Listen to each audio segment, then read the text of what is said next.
parte ya les dio Carlos para leer, así que también tendrían que estar al tanto, pero se empezó a plantar acá a principios, alrededor de la década de 40, primero en pequeña cantidad, a partir de unas plantas que habían venido, alguien se las dio a un viverista de la zona, las colocó en lo que hoy en zona de Concordia, lo que es el predio que hoy es el Golf Club de Concordia, unas pocas plantas que habían hecho una cortina forestal con ese eucaliptus que no sabían qué era. Alguien le mandó la semilla al viverista, las hizo las plantas y plantó eucaliptus, que era muy lindo, sin saber qué exactamente.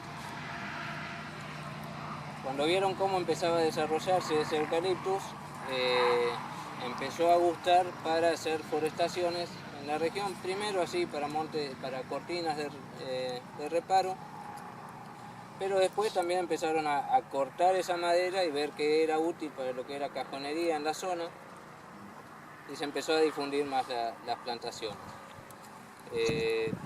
A esa especie inicialmente la llamaban mástil de buque, justamente por la derechura que tienen, y así se fue difundiendo.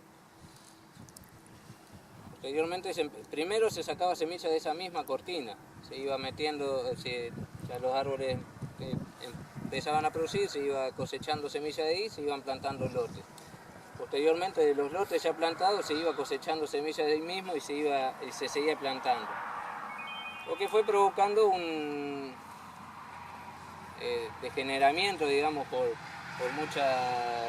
poca variabilidad genética. Se iban no autofecundando, pero fecundando entre parientes, digamos, pues iban siendo ya cada vez más parientes cada árbol entre sí, lo que fue bajando también la productividad de las plantaciones.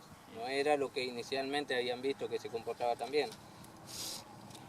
Paralelamente se empezó a traer también semillas de Brasil, que tenía también sus plantaciones de eucaliptus, y a falta de semillas acá se importaba semilla de Brasil, sobre todo cuando fue de la promoción forestal en la década del 70 por ahí, que se expandió mucho lo que eran las forestaciones. A falta de semilla local se empezó a importar semillas. Pero todo eso trajo aparejado que las semillas y las plantaciones que se estaban haciendo no estaban produciendo la calidad que se esperaba.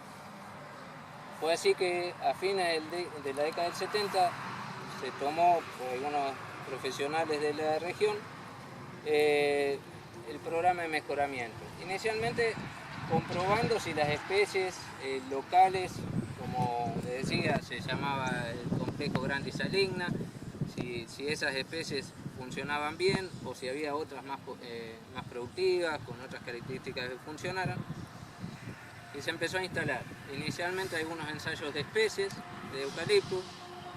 Posteriormente, viendo dentro de esos ensayos de especies que Eucaliptus grandis era la que mayor potencial para la región tenía, se empezaron a generar ensayos de orígenes de grandis, de orígenes y procedencia. De orígenes era material traído de la zona de distribución natural de Eucaliptus grandis, que es la costa este de Australia, entre latitudes 32 grados hacia el norte, en una distribución continua más o menos hasta los 28 grados de latitud.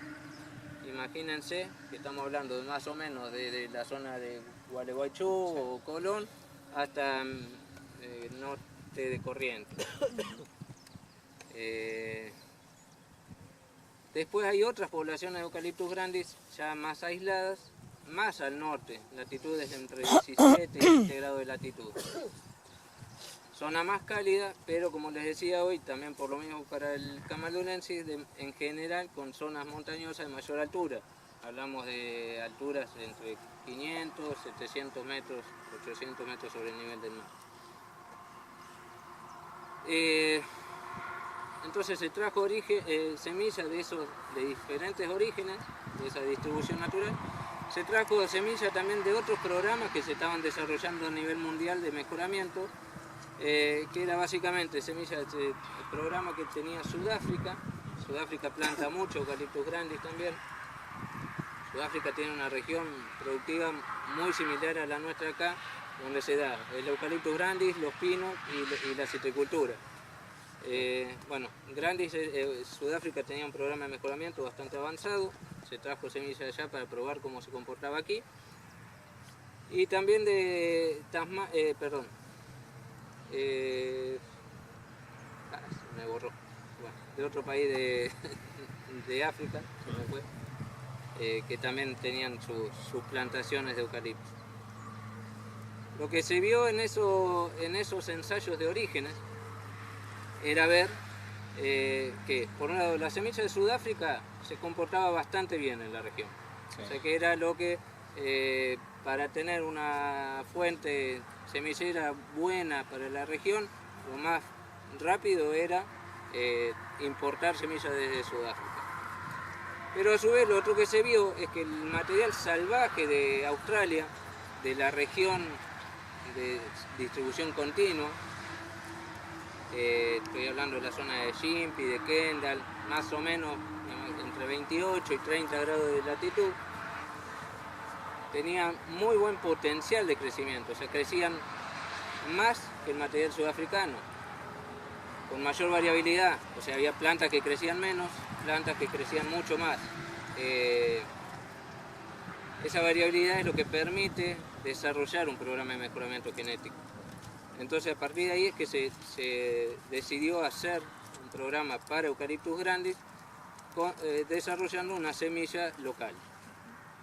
A partir de ahí fue que de los mejores orígenes, como les decía, los mejores de esa zona, porque los del norte de Australia, noreste de Australia, no habían andado tan bien en productividad.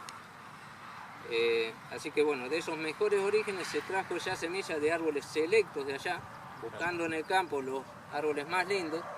Se cosechó semillas de esos y se introdujo acá, plantando una red de ensayos lo que se llama de progenies, o sea, sabiendo cada individuo hijo de quién, de qué madre venía.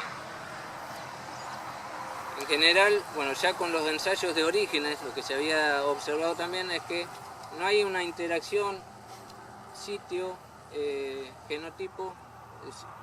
genotipo-ambiente. O sea, entre los sitios y las semillas se utilizaba. Para Eucalyptus grandis, probándolo en toda la Mesopotamia, desde Misiones hasta aquí,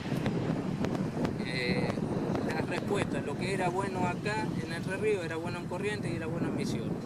Y lo que era malo también era malo en todos lados. Eso nos permite pensar que nuestra población de mejora va a servir para toda la Mesopotamia. Por así que entonces, bueno, se plantaron a principios de la década del 90, se plantó esta red de progenias, y luego de su evaluación a los 5 o 6 años de crecimiento, se seleccionaron los mejores individuos en lo que eran las características de crecimiento y forma, de mejor rectitud y los que más crecían. A partir de allí se habilitaron huertos semilleros. Esos mismos ensayos se los había implantado en un diseño que permitía eliminar los individuos malos, las familias malas, o sea, uno sabía cuáles individuos pertenecían a cada familia y bueno, las familias que eran malas se eliminaron, no completamente, pero se dejaron nada más que 2 o 3 o 4 individuos, los mejores individuos de esas familias malas, y de las familias buenas se dejaron 7, 8, los mejores 7 o 8 individuos. Esa decisión fue una decisión con cierta, o sea, tenía un objetivo, porque uno podría haber definido de todas las familias malas sacarlas directamente, completamente.